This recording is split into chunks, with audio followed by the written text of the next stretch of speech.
Hello, everybody. Welcome to Late Night Football. Welcome to our well, it's a sort of a weekly show. And we did one with Sahil as our guest, and no, we did one. Now you get in football, you score one goal, you get two. Same with us. You get one guest show, then you get two very quickly. So we've got Nishikant back on the show with us. Nishikant, welcome once again. It's very nice to see you. Hey, glad to be back. Been a Yes, long yeah, time. yeah, and with the unsubtle background as always. So that's great. But they say pride of London, right? That's what it says. I think. It Yeah, does, yeah. I think Shashwat Yeah. and Cole and Shrestha might have something to say about that. But anyway, for now, we got Angad as well back on the show. Angad, it's been a while, but welcome once again. Yeah, thanks a lot. Thanks a lot, Rohit. Thanks for Yeah, having me. absolutely. Yeah, very happy to have you, of course. Yeah. So we're going to talk about Chelsea and the January transfer window. Now, we talked a little bit with Sahil, and Sahil, of course, is a United fan. We did the transfer deadline show with him. So if you haven't seen it, do go check it out. Of course, it's an interesting one, that one too. But I want to get a bit of Chelsea perspective as well. What do Chelsea fans think about it? Because I think it was impressive. It was interesting. Maybe Sahil thought differently. But let's get right into it. Let's get into the January transfer window. I mean, overall, let's start with you, Nishikant. What did you think about the transfer window and everything that's happened within it? Because I don't think in my lifetime, I don't think I've ever seen a window like that, and I don't know if I will ever see one again. But maybe we will again. But you never know. But what did you think about it? Well, it was a definitely unique transfer window, That's one way to especially put a it. January transfer window. Yeah, it was crazy for a January transfer window for sure. But I guess the situation that we are in, that the club is in right now, where we've been with a sort of player with sort of player profile which makes us pretty one dimensional, and we have seen the results of it. It definitely needed a squad overall. I think Chelsea fans were asking for this for a while, but with the previous ownership, the idea had always been, let go of the manager. It's probably far easier to do that than change the players, and then that which brought us success. Fair enough. Credit where it's due. It got us success, but the bunch of players that we had, especially the midfield, the lack of progressive passes, the lack of creativity, and which results in lack of goals. So that was quite evident for everyone to see. It definitely needed an overhaul, and I think the club is going through transition phase of leadership. So probably the best time to do a transition of players as well. So it's refreshing to see that a new kind of leadership where probably they, unlike Roman, they are more towards showing trust in the manager and probably doing away with the player power situation that we have had at Chelsea for a very long time. So this was definitely fresh, breath of fresh air for us as a fan. What people wanted, we wanted, to get rid of certain players, certain kind of players we brought in, a certain profile of players we brought in, which I think we have, kind of addressed it to a large extent in this window. So, from an outside, from a rival fan perspective, if you look, without seeing the context of it, it just looks like a splurge that some owners have come in and they're just randomly signing checkbooks left, right, and center and splurging big and buying. What Roman did when he first joined the club, it kind of reminds me of that. The same, hue and cry could be heard at that time about Chelsea destroying the market and things like that. So, yeah. So that's exactly what it is right now. That was a different kind of rebuild. This is also a different kind of rebuild. So that's the transition we are going through. It was extremely necessary. And I don't think it would have made sense to kind of, spread it across transfer windows. This needed to happen. It needed to happen now. It has happened now. And, credits to Boehly and co for getting it done. And you're right. I mean, rival fans obviously will be disappointed. I mean, Fulham, Brighton, Leicester, these guys will definitely be disappointed, with the I'm kidding, I'm joking. No, rivals right now, I'm just kidding. No, I do genuinely feel, and then we'll come to this, but we'll talk about Chelsea's hopes for this season, of course, and we'll talk about that. But Angad, I mean, it's an interesting thing that Nishikant mentioned about the squad. How much do you think the summer transfer window influenced it? Because my conspiracy theories I'm thinking about is Boehly probably thought in the summer we wanted Rafinha. Chelsea, Barcelona took him away. They wanted De Ligt, Bayern took him away, and maybe there was a thinking, well, in the summer there'll be big clubs that will be bidding, and these clubs will take the targets that we want. So let's go ahead in January. And while other clubs probably don't have the money to spend, let's go and buy the players that we want, so we don't have to settle for second, third choice targets. Do you think that was maybe we do much credit, or do you think that was the thinking as well, that let's do it this way?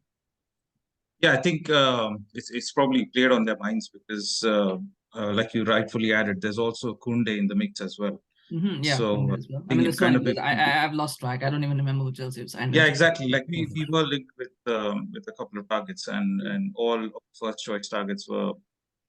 We couldn't really get them straight away. But I think we kind of had to settle with the Koulibaly, which was, on paper, it looked like a really good signing. But, you fast forward that now to 6 months, it doesn't really look like it's worked out for him. Obviously, a very highly rated centre-back. But, it's one of those deals where ideally, if I think they would have gone for De Ligt, which was the right way to go because of the age and the profile of the player. But yeah, I think what you're saying is right. Like they have kind of seen that they missed out on their first choice targets, and if you look at it, like the thing I think they've spent so much in this particular window itself is because one, there is an urgency, to get to the top 4, top 6 even, because realistically now it's looking even harder. Secondly, the injuries aren't really helping. Because you see the squad looks depleted with all the injured players that we have, and secondly, there's not enough backup as well. Like there's not enough backup in quality as well. So not enough backup. Have you seen that image? You look back now. If you take Reece James out, take Reece James out. We had 12 players injured. You're left with Azpilicueta, he's lost his legs now. So I completely understand when you look at it from a rival fan perspective, but as fans, when we see our squad week in, week out, you missed out on Ben Chilwell, N'Golo Kante as well, and then without these guys, the team just looks depleted, to be honest. And even in the attacking sense, like we've had Pulisic, who's just been in and out of the squad with injuries. So I think in a way that was addressed, but what Nishikant has correctly pointed out was that there's one area that's been missing since a couple of years. That's been the midfield. I think even Chelsea fans all over have been calling out for that one creative player, because if I can really think and go we've been back, missing that since Fabregas. Yeah, exactly my point. I mean, I think the last creative player we've had is Fabregas, and it's just not been any other player that's been that creative outlet for Chelsea. So I think that's what's been missed. And even the players that have been signed, I think when we had that overall under Lampard, I think even then it was. I don't think it was addressed properly. Like that seemed like a very scattergun kind of buying approach, whereas this one seems like they've identified their targets and they know where the weaknesses are, and that's actually been catered to. So yeah, I mean, I think because again, if you look at it, like the way these guys have come in with the new regime, they've probably addressed everything. Like they've started off with the first thing that they did was they got rid of the entire board, right? And they got their own people in. Then secondly, they've gone on and they've got rid of Tuchel, which it didn't go well with the majority of the Chelsea fans. And then now they've brought in Graham Potter, and then now they're doing like a squad overall. So it just seems like these guys know what they're doing. At least it does seem like that, and they want to get their own ideas in place. So I think it's probably a plan that we'd have to wait and see, but hopefully it works out now. I think we should just call this show Chelsea fans clear the air. I think that's what it is, because it's like just like, oh, this is what we're doing. This is what's going. Anyway, it's interesting. No, I like that thought. I do like it. Let's talk about the squad though, because you did mention squad depth. And I guess with injuries, definitely you do need depth. It's something that I think Chelsea now have. Nishikant, what do you think? How do you think the squad will shape up for the rest of the season? Because obviously with injuries, there will probably be enough game time for everyone. But what do you think will happen hopefully once players start coming back in? How do you think the squad shapes up? Do you think certain players will be sort of ostracized? Do you think certain players will just sort of be bit part players or may not even play? Or do you think that everybody will still have a role to play? Well, players that we have had, who were injured, Kante, James, Chile, Pulisic, Ruben, they're all coming back now. So Potter definitely has a task on his hands, right? He'll have to make tough decisions. So I think it'll boil down to who are the players that we are going to offload next summer, right? And it'll boil down to simply that, right? Because obviously, you don't go ahead and buy so many players without knowing that there will be players that you're going to offload, right? So it comes down to that, and obviously, those would be the players who'll bear the brunt, who'll be left out. So that's definitely a decision Graham Potter has to make now. We have around 32 players or something, 32 players? 33, I believe, 33 players. That's a huge number, even if we have two in a per position, that's still 12 more than that, right? 11 more than that. So we have three squads, literally, 3 teams. So it's definitely going to be that. And obviously, we have a lot of injury prone players. So if some do get injured, then probably the others would get time. But I think, from now till the end of the season, we probably get to know who are the players who are going to be, let go next summer. We'll get to know that. Retained as well, or let go next summer, right? And I think it'll probably be the likes of Loftus-Cheek, Ziyech. I think he was almost loaned, and then it fell off last moment for reasons like a broken fax machine, like something like that. Yes. Who uses fax, so right? Like that. It's not fax machine, but weird one, that one. So that definitely looks like he's definitely looking like a player that may not be with us next season. So it's now up to Potter. I think this is the test for Potter, not just his man management, but also the way he plays, because the owners have done their job. They have gotten the players that he wanted, that we needed to suit the kind of football that he wants to play. At least in majority part, I'm sure there will be more incomings in the summer. So he has to now handle, find out his best 11 and then take it forward. So that's what I'm interested to see now, that who are the players that would probably be on their way out. There'll be more signings in the summer. I mean, seriously, how many more signings? I think we'll probably look for a defensive midfielder as well as a striker. But isn't Enzo Fernandez Isn't Enzo he's Fernandez more attacking number 6. He's more a progressive number 6 than a defensive number 6. Someone to sit along with Enzo. Unless Kante extends his Kante is contract. 100% fit. And definitely now even he's injury prone, plus he's getting old as well. He has missed quite a few games in last few seasons, and so that's definitely something that's in the back of our ownership's mind, and that's a situation that needs to be addressed, because I don't think we've lost Jorginho. I don't think Ruben Loftus-Cheek will be with us next season. So someone would definitely come in. Maybe even Gallagher we might sell just to balance our books. Because that just leaves us with Kovacic, Kante, and Enzo. And Lewis Hall. And Lewis Hall, well, when you put it that way, it does make sense. Yes, maybe they do need another central midfield. Well, Conor Gallagher. Unless we go for Zakaria, that means. Conor Gallagher might be sold just to balance the book, because he'll fetch a good price. They were ready to sell him now to Everton. Sorry, Everton was it? Everton. I think they were ready, but I mean, but I mean, why would a player go to Everton at this point? The player didn't rightfully. So so if they get the right price, I think he's expendable right now. Probably is.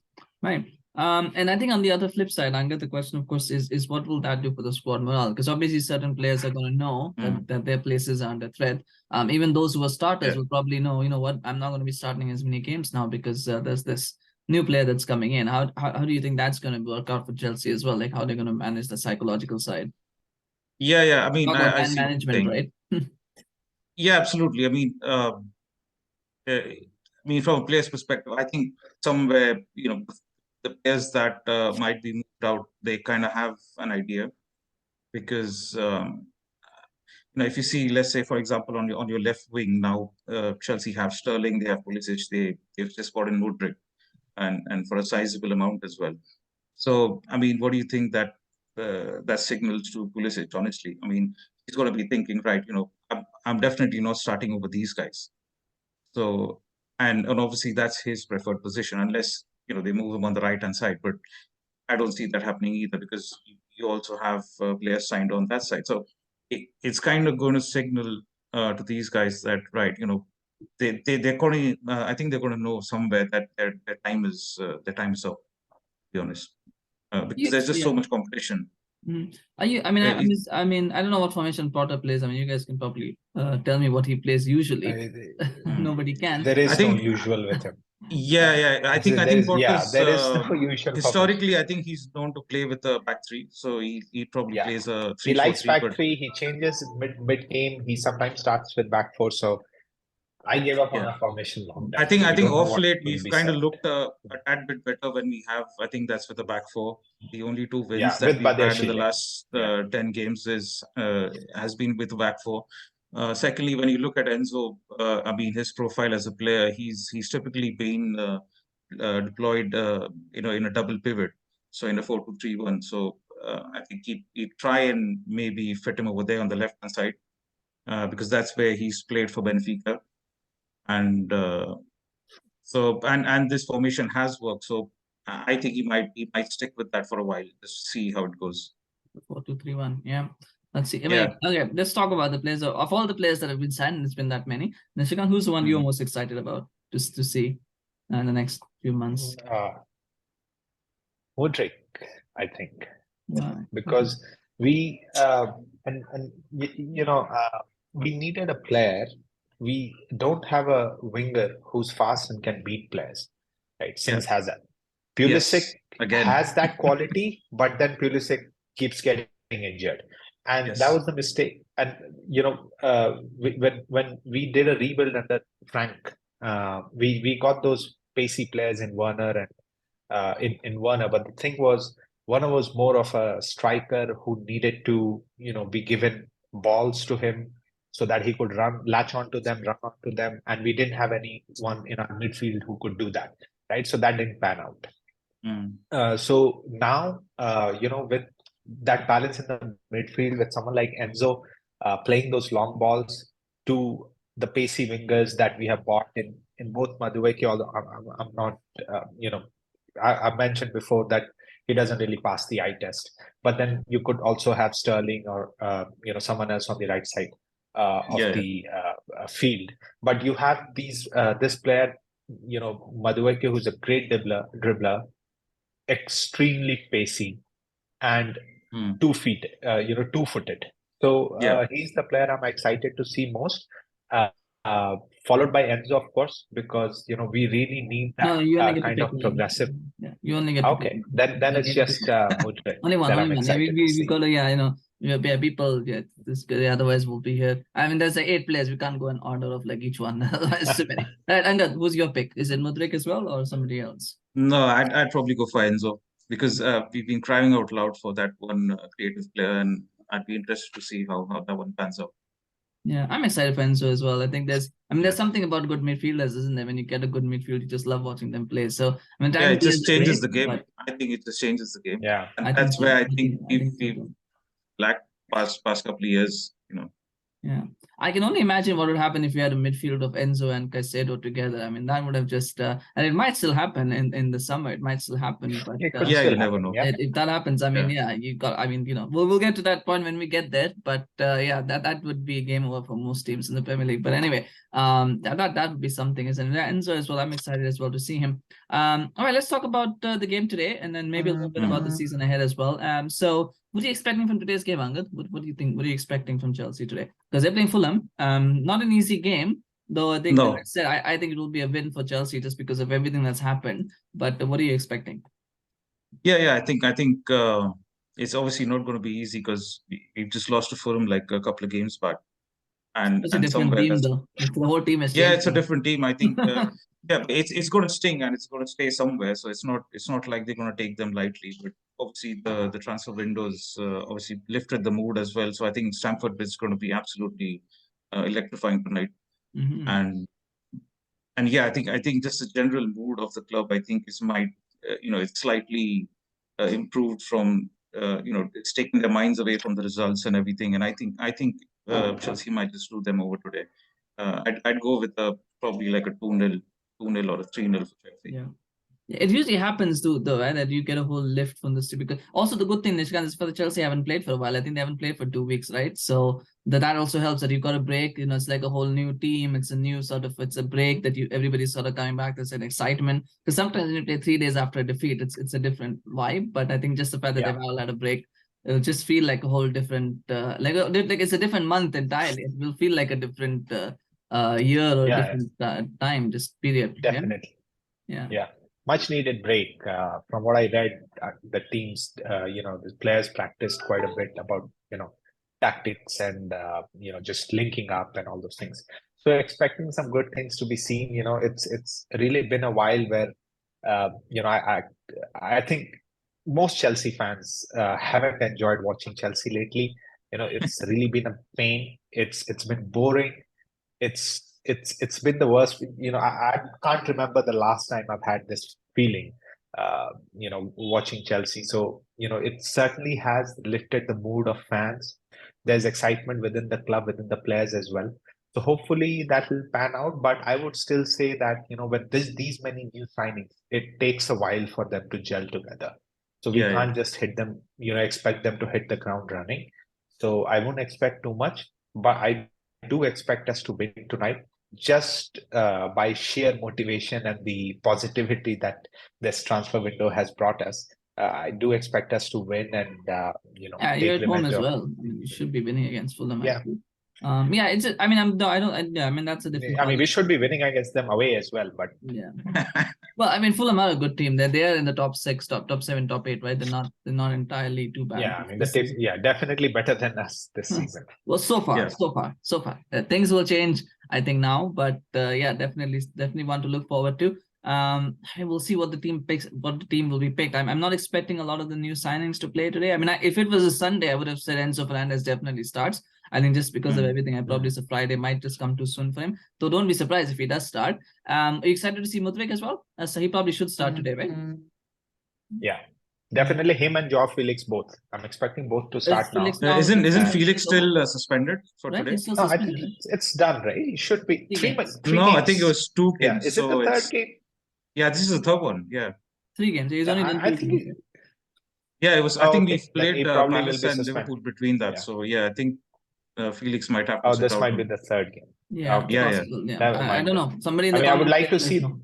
Yeah. them to, play together, eventually. But yeah, definitely excited to see Mudryk. Yeah. Yeah, it will happen. It will happen. All right. And what's the expectation for Chelsea this season then? Where do you think for Potter to stay on beyond the summer? What do you think Chelsea now need to look at for the rest of the season? What's the expectation? We'll start with you. I think Potter will stay on. Yeah. No, go for ahead. it. Yeah. Well, Okay, so I don't think Potter would be sacked this season, regardless of the results. Right? They, if I was reading a report in Athletic that the owners are of the opinion that let's give him a full preseason and this season, and then make that decision. So they are behind him. What we as fans are expecting, I don't think we'd get to top 4. That's probably, too much to ask now. So maybe back in the Europa League places at least. But Yeah. I'm kind of personally, I'm writing this season off. Right?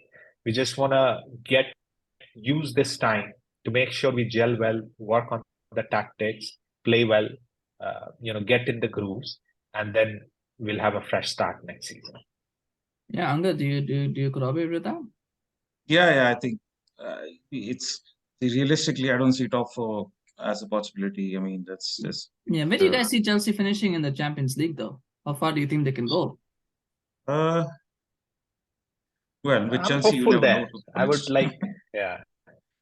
Sorry? I'm hopeful there. I said with think, Chelsea, you Yeah. never know, really. Yeah, exactly. Yeah. Yeah, Because you against never the top know, definitely. competition. But yeah, but I think because the Premier League is gone anyway, I think we should keep build our focus there. Focus over there, and probably try and get to quarterfinals at least. Who are Yeah, Chelsea yeah. playing in the round of 16? I've forgotten. I think they're playing Dortmund. Yeah. Oh, come on. Yeah, Dortmund should be easy quarterfinals. Yeah, that's easy. Wow. Yeah. I mean, they're not very good defensively. I've watched Dortmund a little bit. They're not that good Uh, defensively. So, yeah. I mean, Chelsea, lately might lose against a Sunday league team. So Yeah, exactly. That I mean, was if you that can was the get humbled January by Chelsea. Brighton, This is the then February I think, Chelsea. That was the January Chelsea. Now I'm in February. This is whole new Chelsea. I don't think that'll happen. But yeah, no, it'll be interesting. I you think I'm not too convinced by Potter just yet. So even with the players, I'm yet to see anything from Potter to be convinced.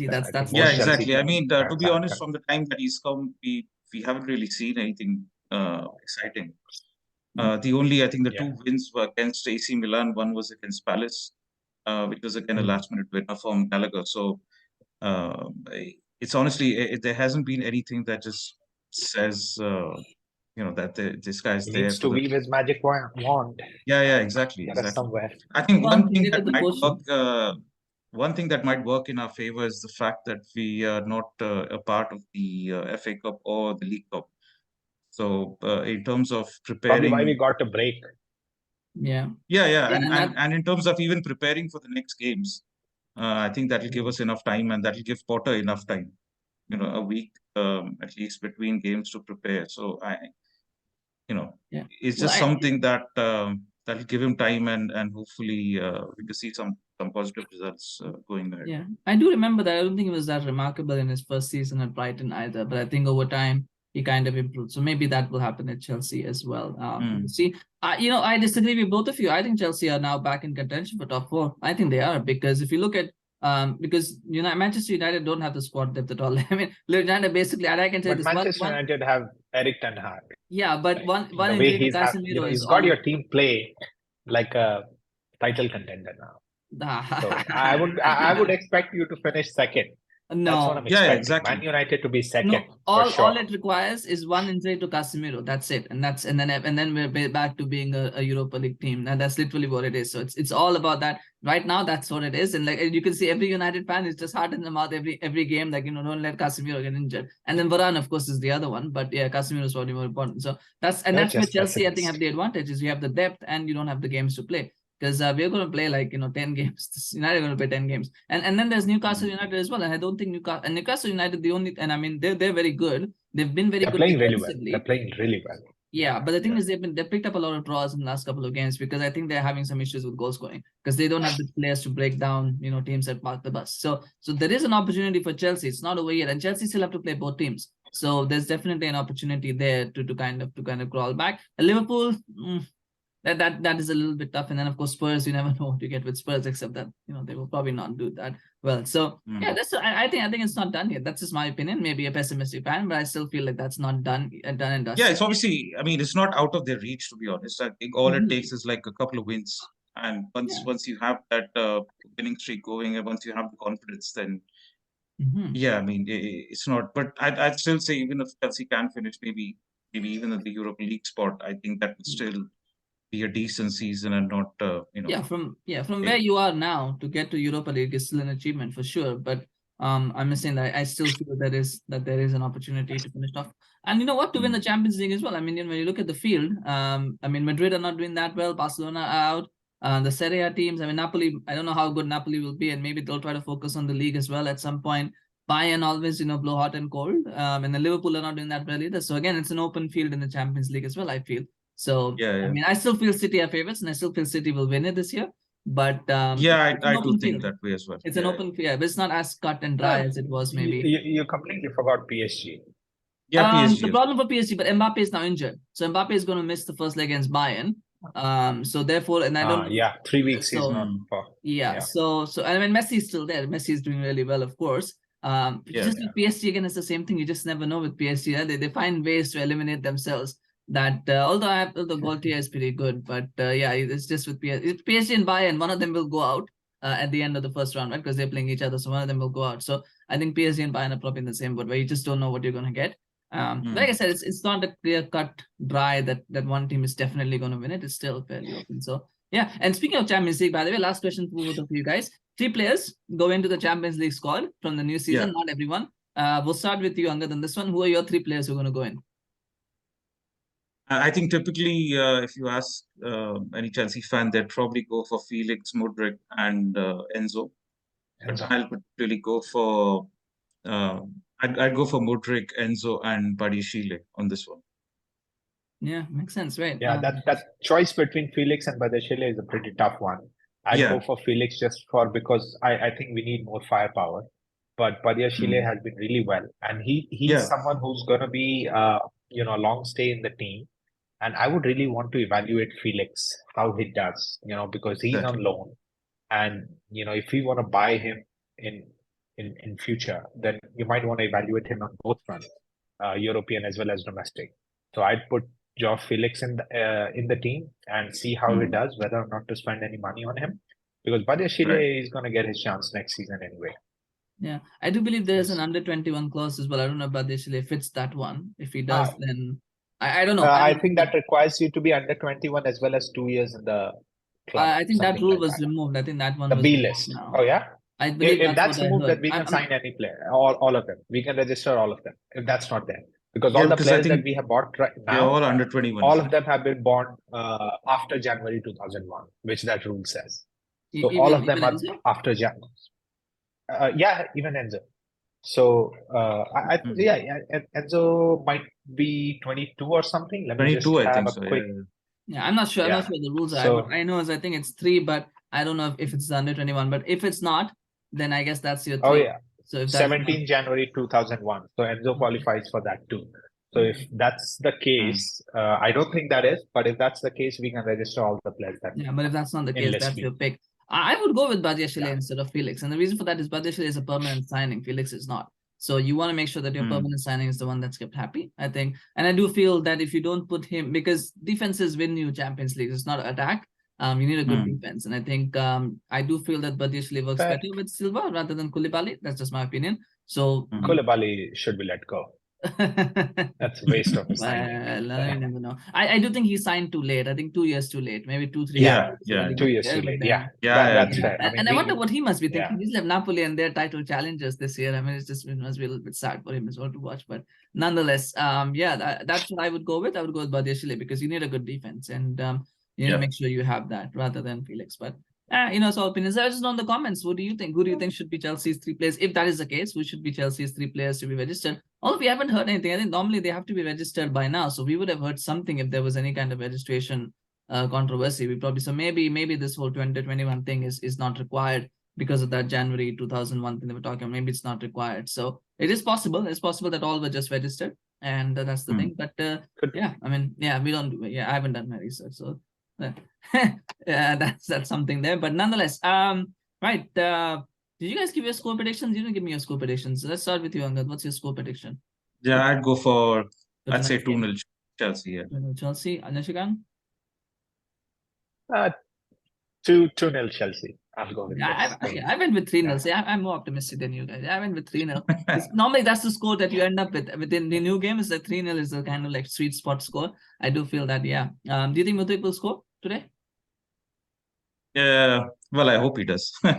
One of those. I hope he does, but I think it might be. I think Havertz might score tonight. I think Havertz might score.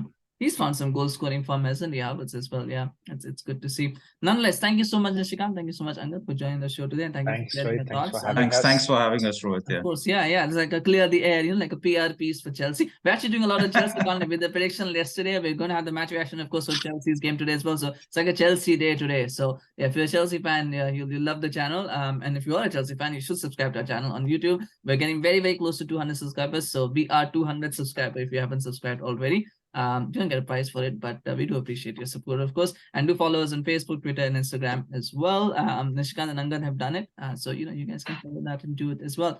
Thank you so much for watching. We'll see you again very, very soon. Take care. Bye-bye. See you.